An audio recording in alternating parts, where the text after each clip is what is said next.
today we are looking at integrity. So I think the first thing that we'll look at is what integrity is.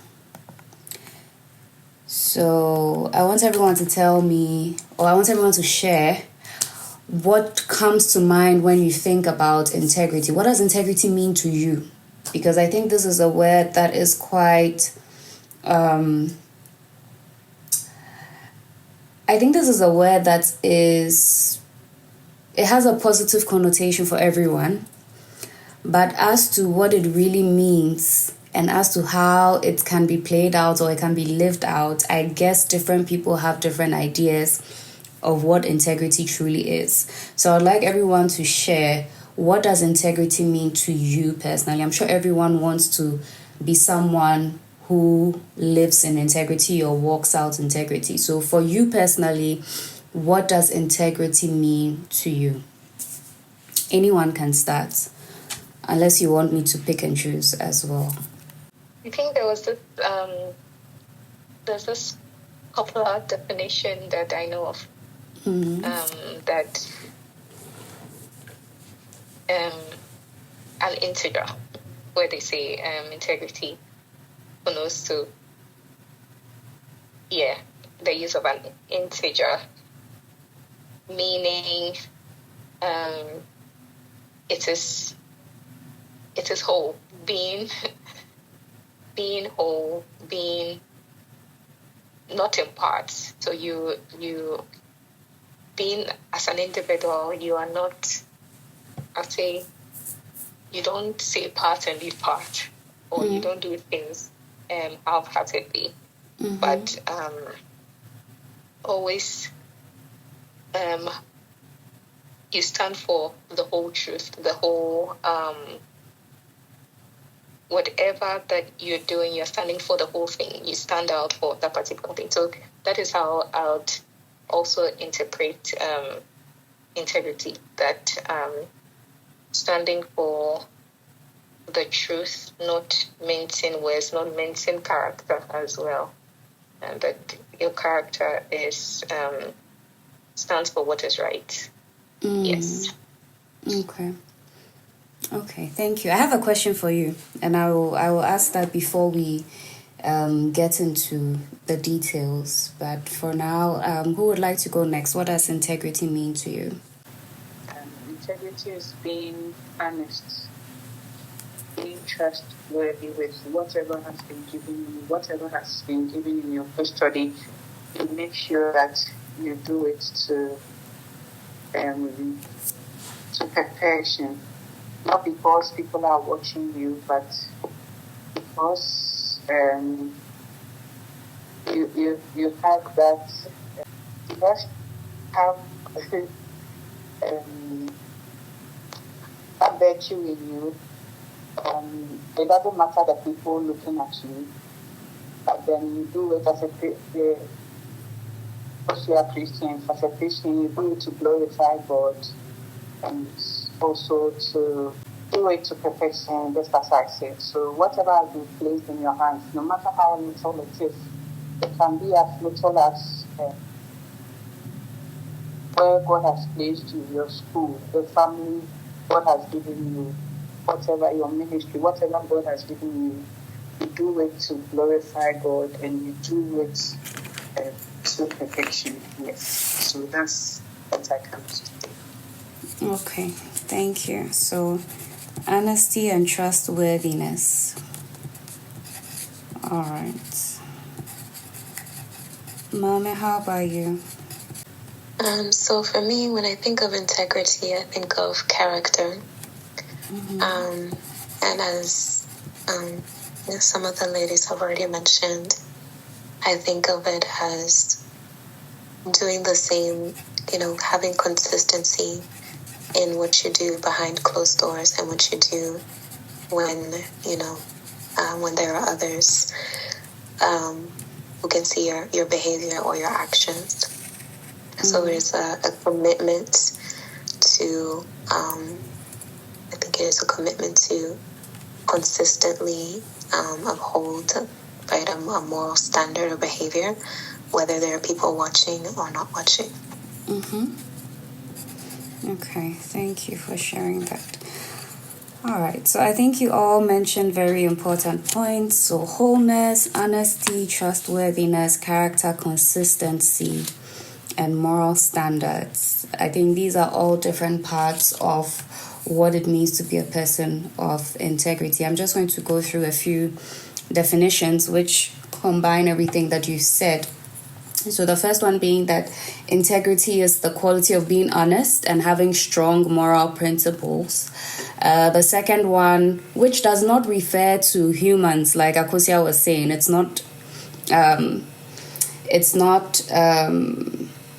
in reference to humans, but I believe it's still applicable. So being whole and undivided, when in terms of data, for example, when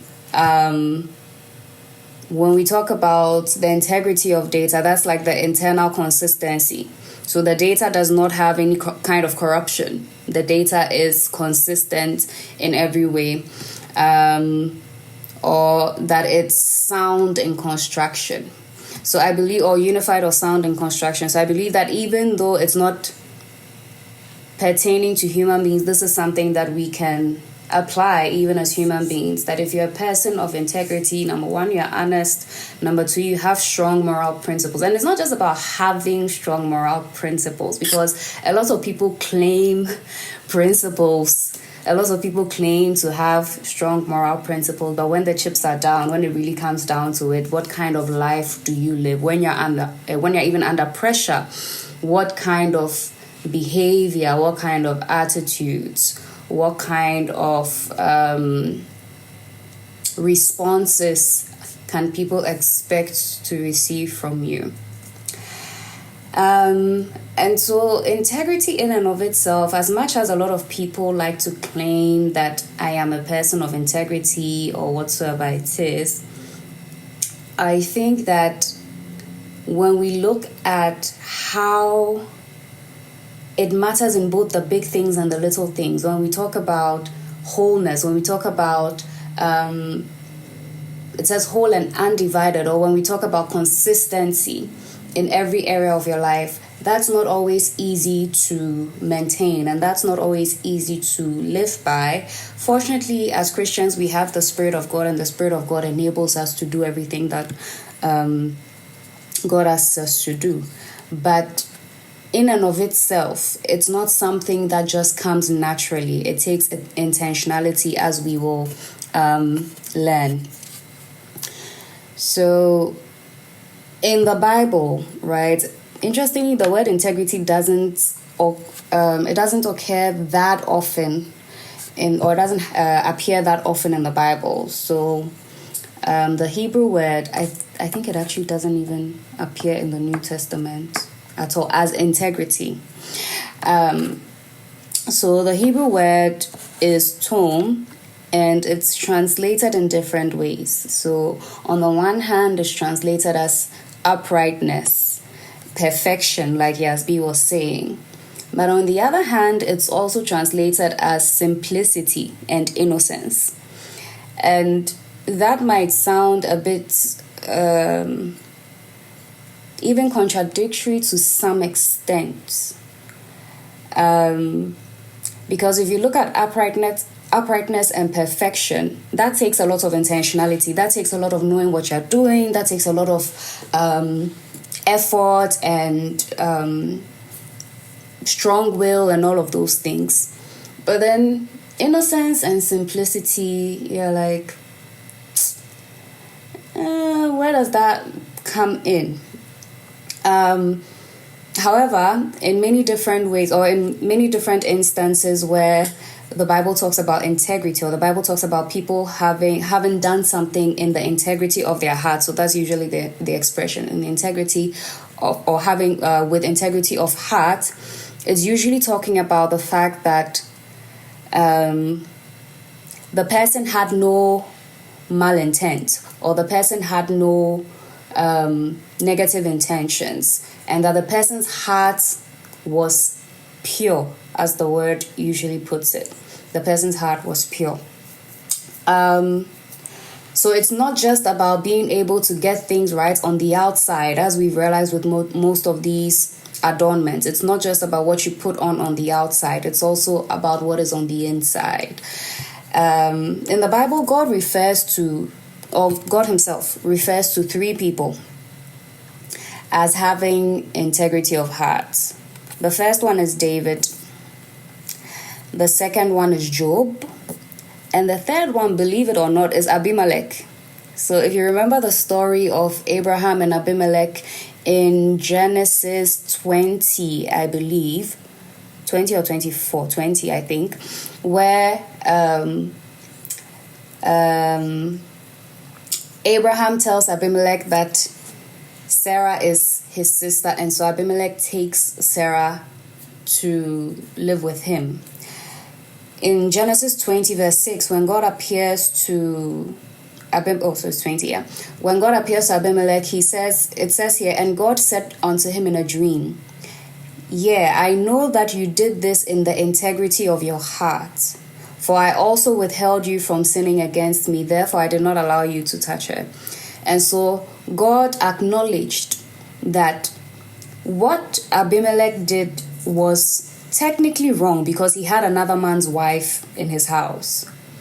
But because he had, like I said, innocence, because he was innocent at heart, meaning that if he had known that Sarah was another man's wife, he wouldn't have done that. There are some people, if they had known, they would have still gone ahead, which is why Abraham was scared in the first place. He was scared that if they know that he's her husband, they are going to kill him and then take Sarah. So that's why he lied to save his life. But here what God is saying is, God is implying that Abimelech is not the kind of person who, if he had known that Sarah was another man's wife, that he would have still taken her into his house. The second person I mentioned was David. And in fact, David's own always really, it fascinates me. Because apart from God testifying of David as a man who had integrity of heart, David himself also testifies of his own integrity. David himself also testifies of his own uprightness. And sometimes I'm just in shock when I read some of the things that he says to God. That God should deal with him after his uprightness. And it's amazing that someone can be, and I don't believe it was a statement of pride, but it's just amazing to me that someone can be so intentional about the way he is with God, or about the way he serves God and honors God, that he can stand before God and say, God, check the records. I have not gone against you. And I find that just beautiful. So in 1 Kings chapter 9, verse 4, God is speaking to Solomon here.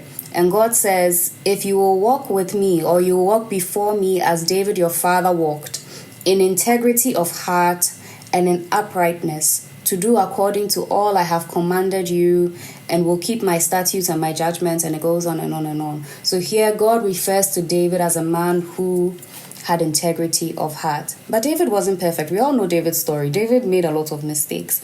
But before God understood that David's first and foremost or topmost desire was always to honor God in everything that he did.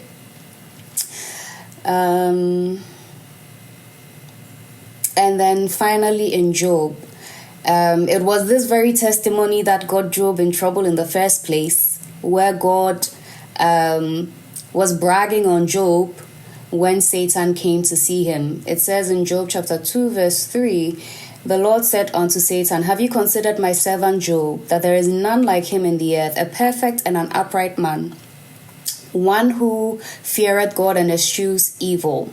And still he holds fast his integrity, although you moved me against him to destroy him without cause. So at this point in time, Satan had already attacked Job's property.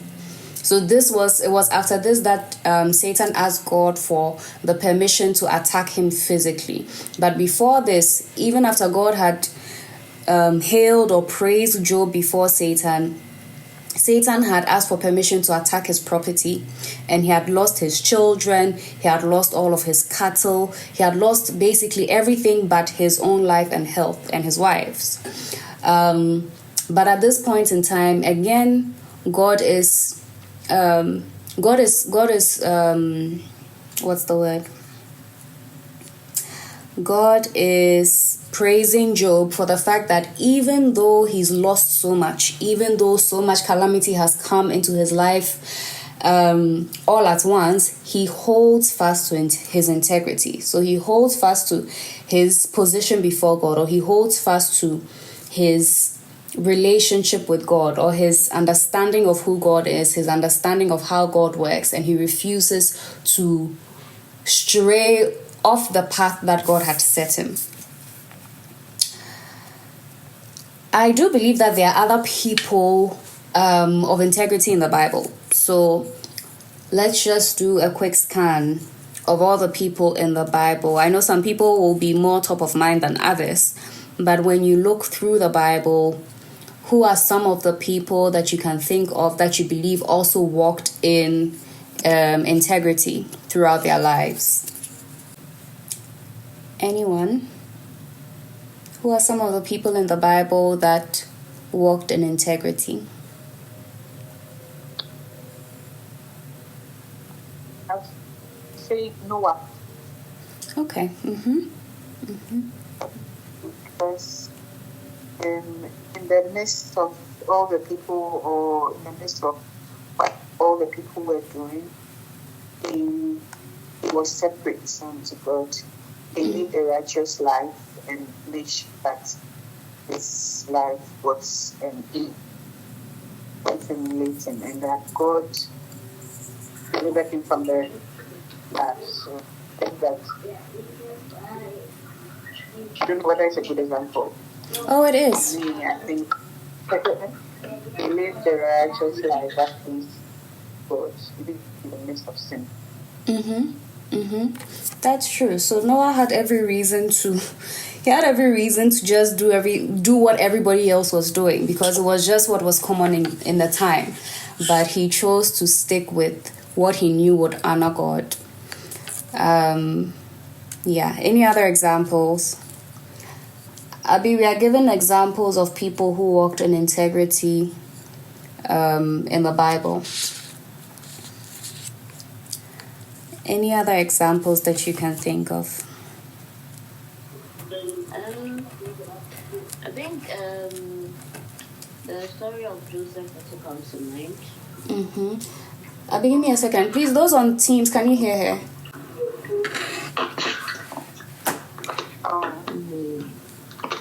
Can you hear her?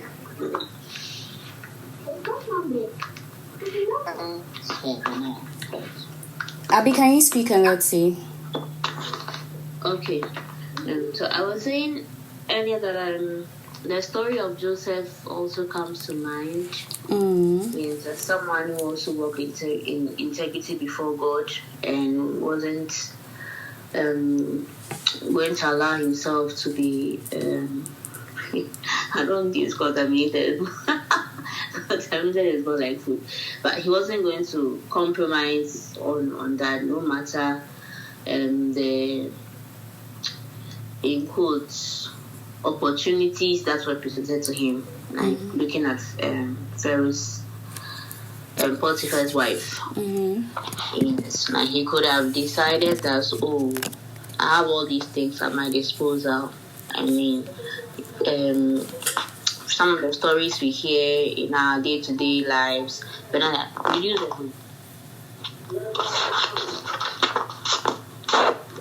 Sorry. So some of the stories we hear in our day-to-day lives, even with maybe a house, simply a houseboy and the master, like any little opportunity they are given, they now want to be known as the masters of the house. But with Joseph, looking at everything that was given to him at his disposal, he still chose to listen to God and not fall for any temptation that the enemy had lined out for him. And I believe it's something that we can also learn from, because it's not so easy for people to look at seemingly good opportunities in their face and then decide that they are going to go with God. Yeah, very true. Thanks for sharing.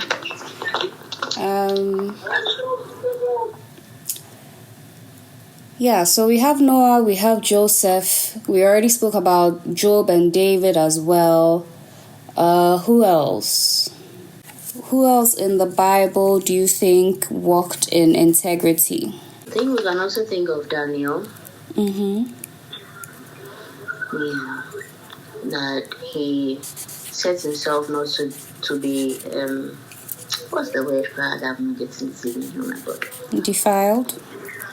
Yes, thank you so much. To be defiled by the king's food. But he rather chose to go on that lovely fast with God.